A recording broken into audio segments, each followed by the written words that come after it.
My stylist made me wear those goofy-ass sunglasses. They work. They work. Yeah, you feeling it? I roll with it. All right, cool.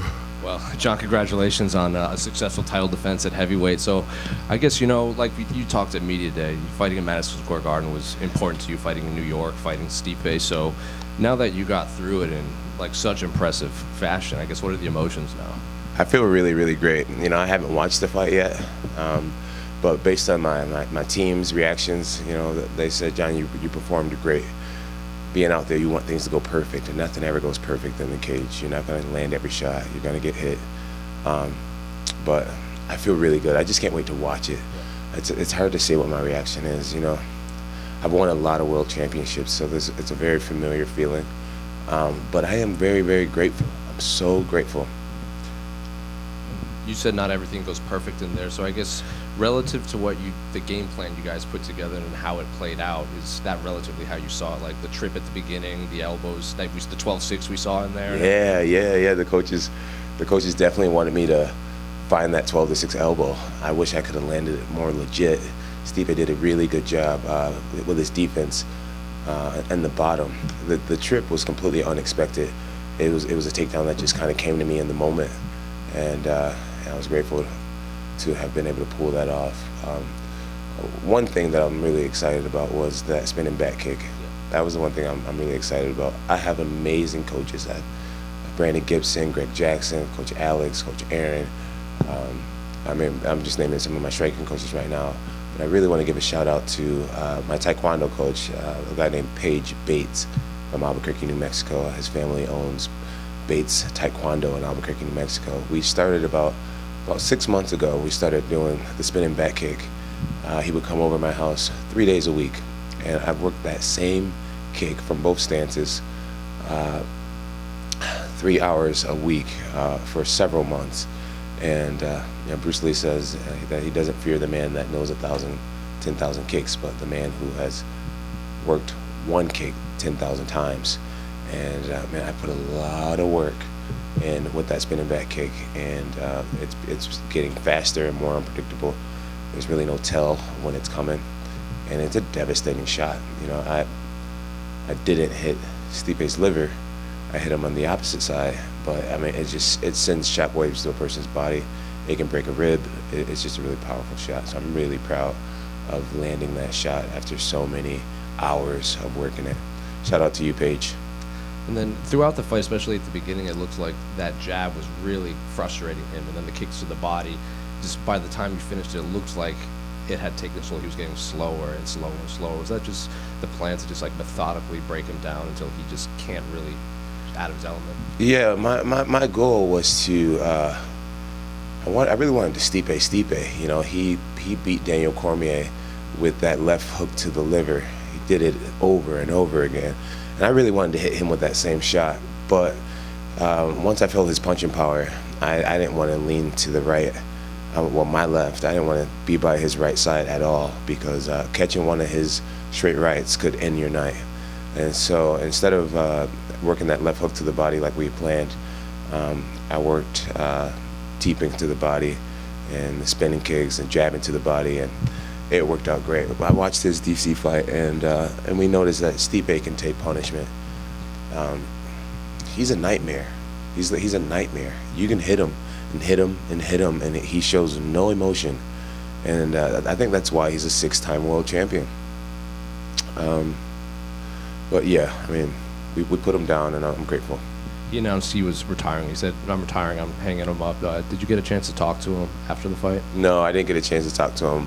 I spoke to every one of his coaches at different times, some on Octagon and some backstage, and they're all very respectful men. Again, you can see why Stipe is such a long-time champion. He has a really solid group of men around him. And then Dana was in here, and you said if you want the Tom fight, you want to be well compensated. Dana said his quote was, "He will be, but he knows you're going to disappear. He probably won't hear from you. We won't hear from you. And then when you want to talk, you'll quote emerge and talk with Dana and Hunter." So I guess what is your plan moving forward for the next few weeks? I'm not really worried about the Tom fight. I'm really worried about the Pereira fight. That's what I want to do. That's what I want to do, and I think if the UFC wants to have me back, then I think that's the fight they'll make. I've been really clear about my intentions. That's what I want. And I mean, I just feel like anybody would understand at this point. Like, you know, I'll retire the heavyweight belt if I have to. It's like, dude, give the guy what he wants at the end of the day, you know? And I'm not talking to Dana directly. I feel like I'm at a place now where, you know, like I want to take what I find to be super fights. I don't want to fight dangerous up-and-comers anymore. I want to fight dangerous, established champions. So Tom can have the heavyweight championship. I don't really care about it. That my bio doesn't lie in belts anymore. I've created something much bigger. I want Pereira. Dana was in here and he said that he would really like not to make the Pereira fight, but if you and Alex did hound him, he would consider it. But he said that realistically, that's not a fight he wants to see because he thinks your skills with the wrestling and the size would sort of outweigh what Pereira has to offer. I'm curious what you think about Dana's take on that. Man, styles mix matchups, and I'm sure Pereira's knocked out many heavyweights in his day. I mean, he has a knockout power that transcends, like, it's bigger than weight. Pereira's special, and for me, it'd just be worth my while fighting against Pereira. You know, people can call me a duck and a chicken. I'm gonna go home and cash a massive check, and so the duck and chicken thing is kind of funny. Yeah, that's kind of what I want. And if it doesn't line up, then professing my love for Jesus in front of everybody tonight, and telling the world how proud I am to be an American champion, and fighting in front of my president, man, if that was my last fight ever, then I'm cool with that. That was the way to do it. I did the Donald Trump. That was the way to do it, man. So I think one of the really good things about negotiating is being willing to walk away from a deal, and that's the deal that I want. And if that's not what the fans want, then I guess I'll say sayonara. You mentioned about sometimes you would hit Stipe and he'd show no reaction.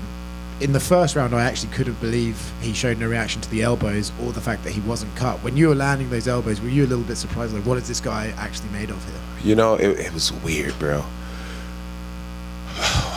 Standing in front of him, his head seemed massive. Like, seriously, like, and I'm not trying to insult him. His head seemed massive. It was like a video game character. I'm like, I've never seen anything like this, you know? I had to get past that. I'm like, what is this?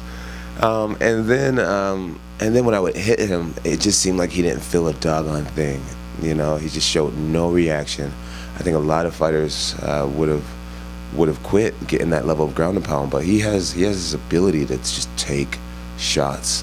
And I started to know as the time was going on that his body was going to be the only way to victory, and I started to really look for the body shots. Two more quick ones from me. You know, obviously you mentioned about the disrespect Stipe has shown you, and you mentioned the clip of him talking about your children. There's been a clip going around online of him on a podcast, I think, with Rampage Jackson. Was that the clip you were referring to? No. It was him in his living room, and I don't remember exactly how it was said, but pretty much what he was saying was, when my kids look back on me and my past, at least my kids will never think that I'm an asshole. And the MMA fan base, they're good. I know they're gonna find it. And I wouldn't make that up. And even if I did make it up, it's the fight business. If I need to hype myself up, I'll hype myself up. But the truth is, he did say it. He did call me a bitch. And tonight I made him pay for it. And last one for me. You mentioned training the spinning back kick for 3 hours a week and stuff.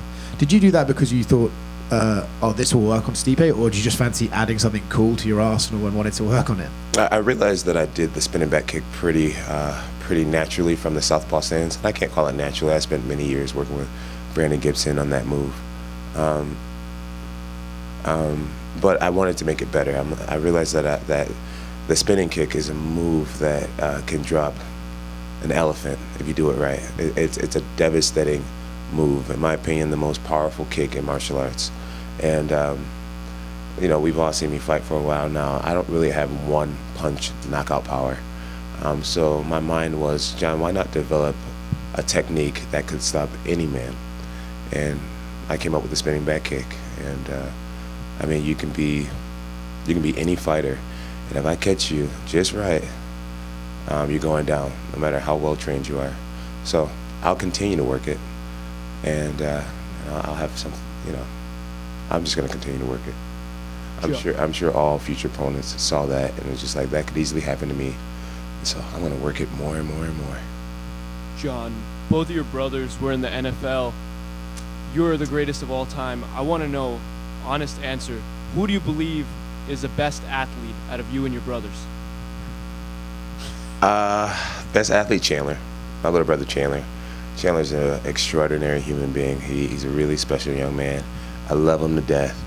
And yeah, Chandler's a freak. If he decided to be an MMA fighter, I think he'd do very well. He's a very dedicated athlete. And speaking of your family, your mother would be so proud of you today. I want to know, if you look back from, when she passed to now, I'd like to know, how much have you felt you've grown as a person, and how proud would she be of you, and what would she think of how you did today? My mom used to worry about me. I was the one son that she stayed up all night. I was the first one to stop coming home at night, spending the night, staying out at parties. My mom used to worry about me a lot. She used to pray for me a lot. And I know for a fact that she'd be incredibly proud of the man that I'm turning into. I can't say turned into, because we are all works in progress, but the man that I'm turning into, I know for a fact she would be very proud. I shouldn't say she would be. I know for a fact that she is very proud of me. I actually had a dream about her this morning, where I was hanging out with my dad, and we kind of got sick of each other. And so I was like, I'm going to go call Mom. And the moment that I was heading to call my mom, I woke up this morning. And I know that was a dream that was meant for me today, just to let me know that I can talk to her. And it was a beautiful thing. I was at breakfast with my team, and I was just crying. I was just crying this morning, just thinking about my mother. And my mom used to be in the audience saying, "Johnny, get him, Johnny." And I felt her today. I really felt my mom today.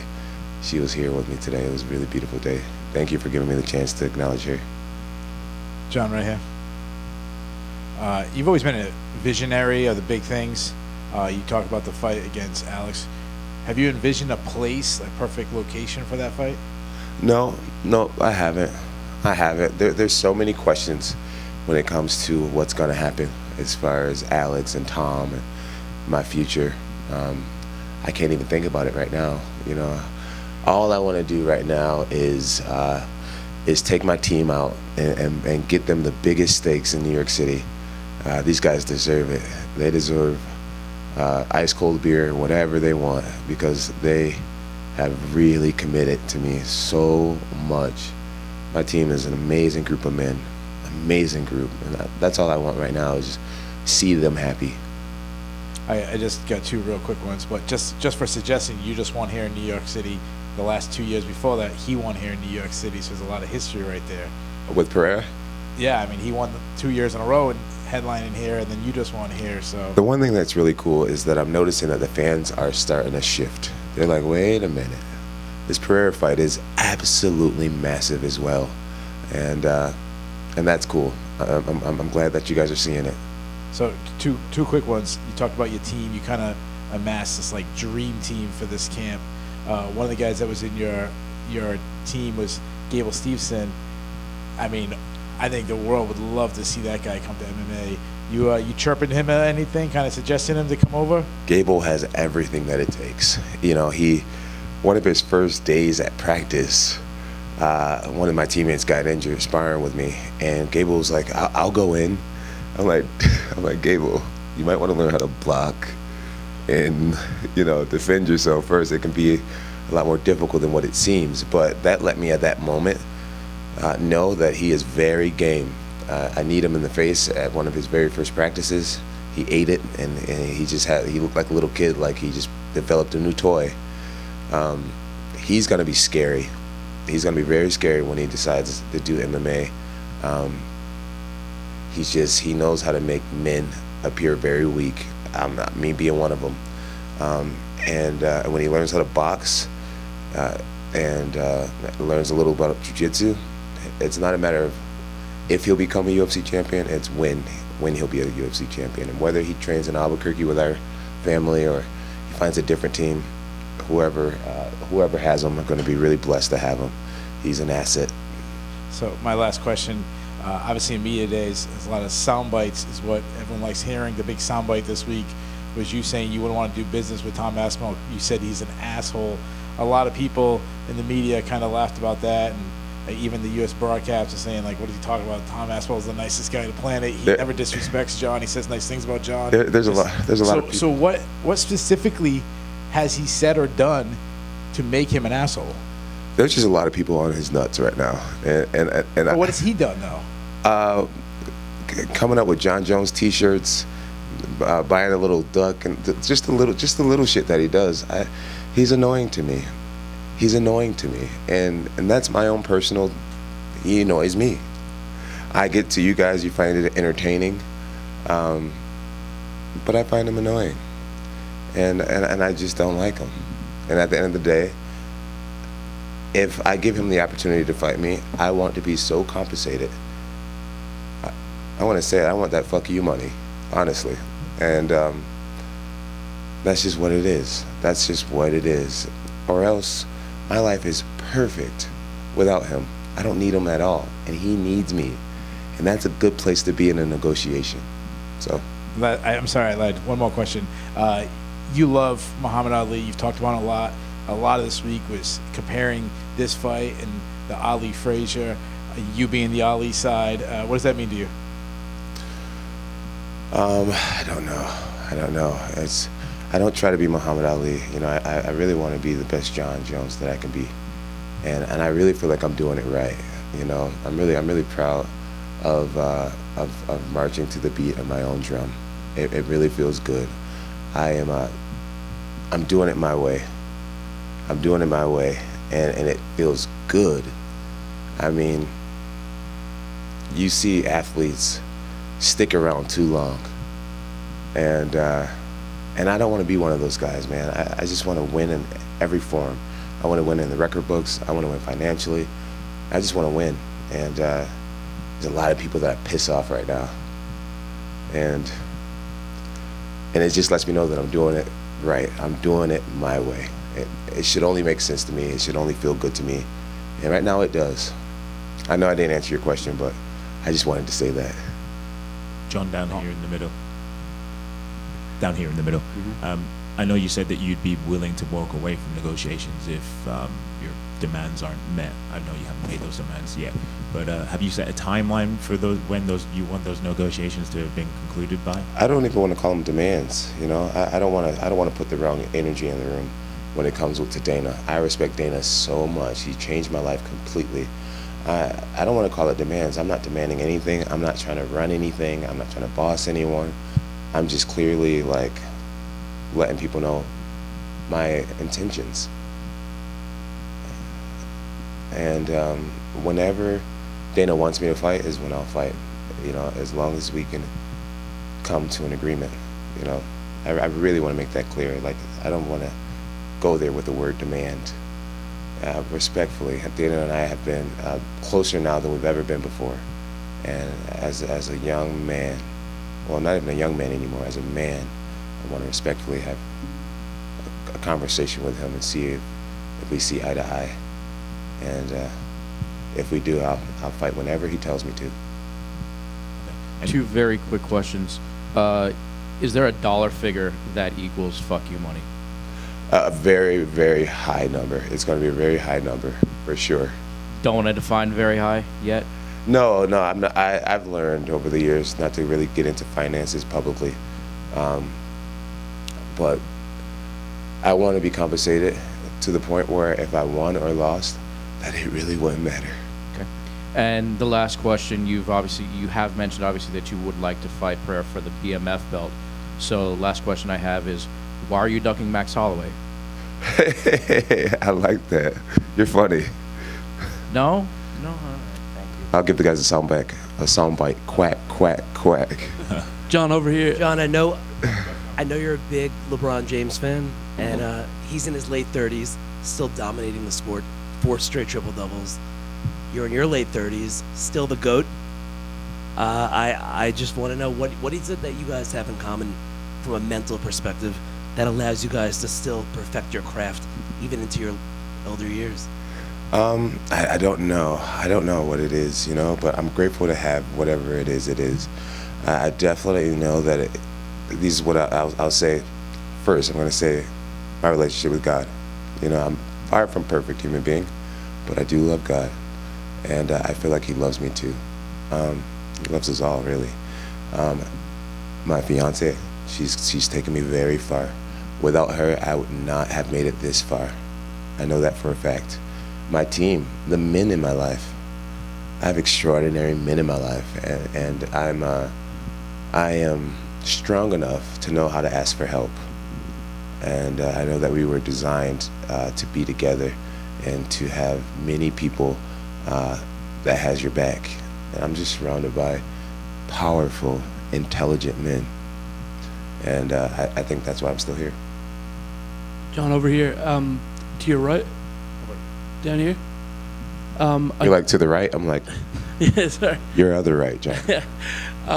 So Francis Ngannou paid a little tribute to what you said after his fight. I think he came on social media. He says, Jones looked great out there tonight. Congrats, Johnny boy. I see you. Is that a fight that maybe interests you?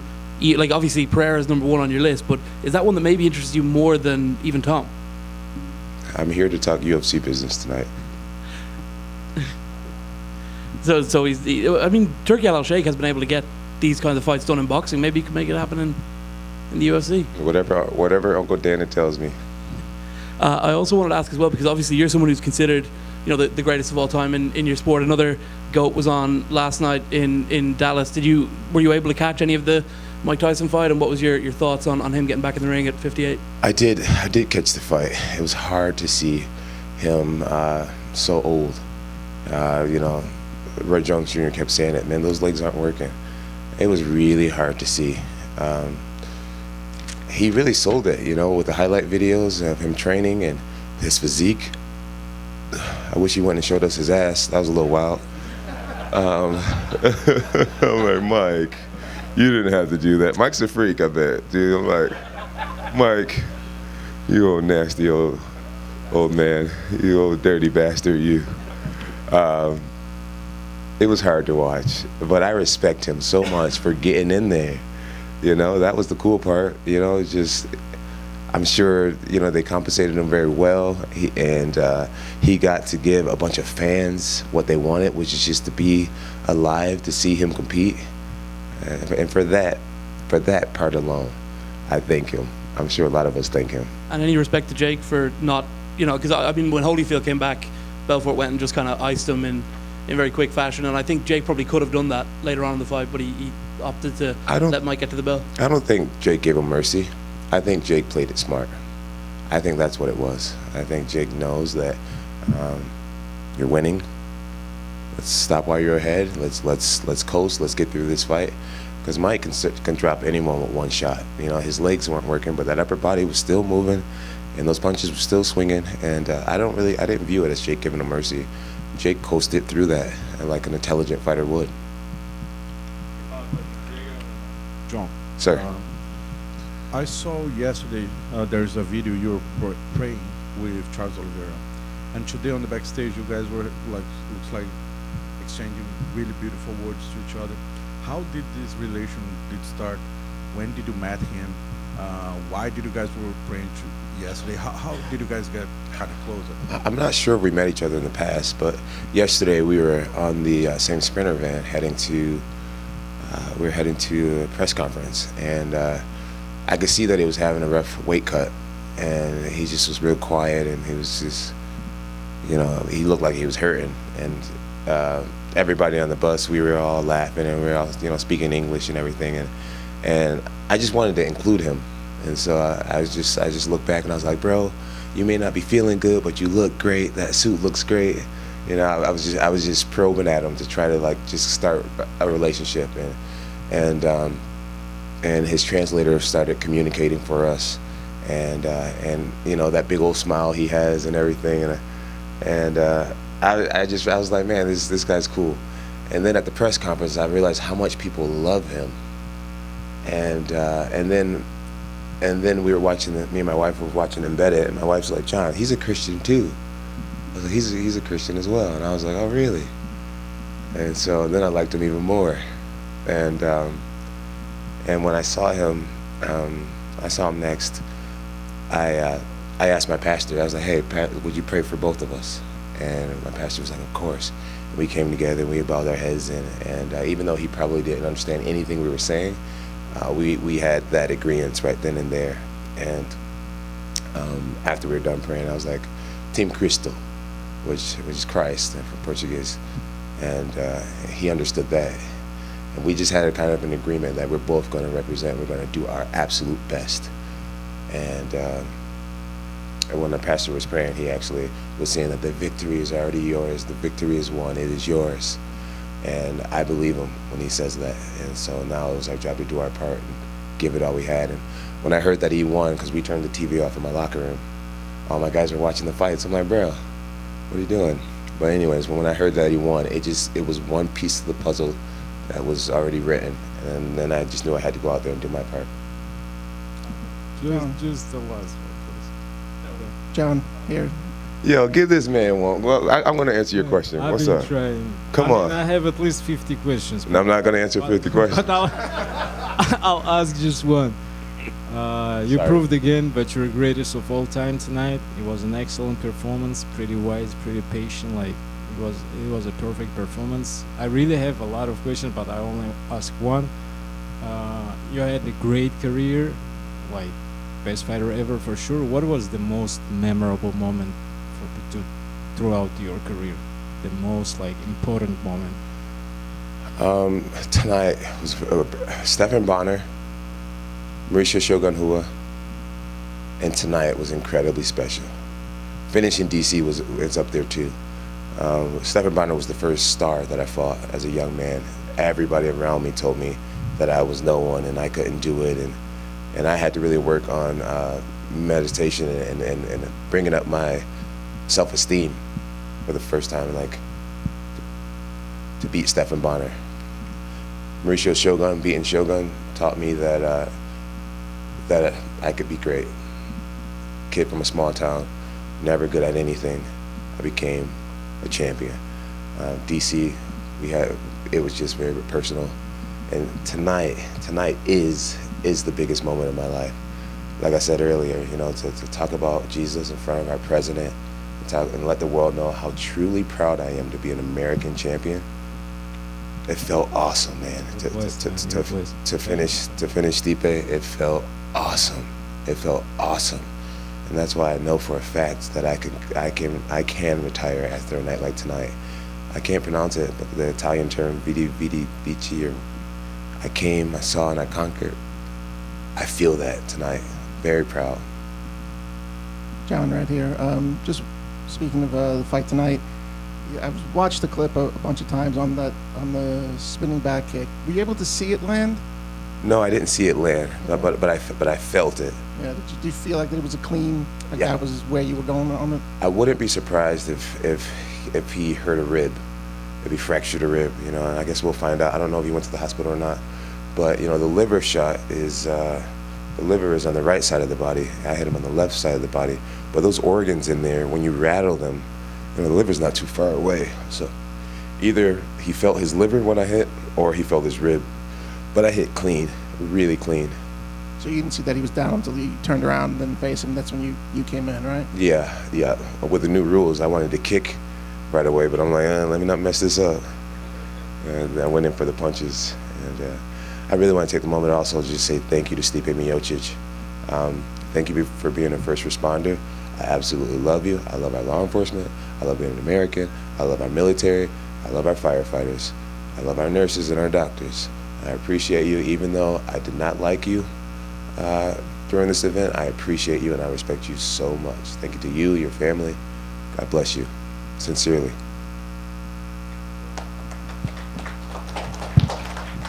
I'm gonna put these funky shades back on. What's up? Did he? No, I didn't. That's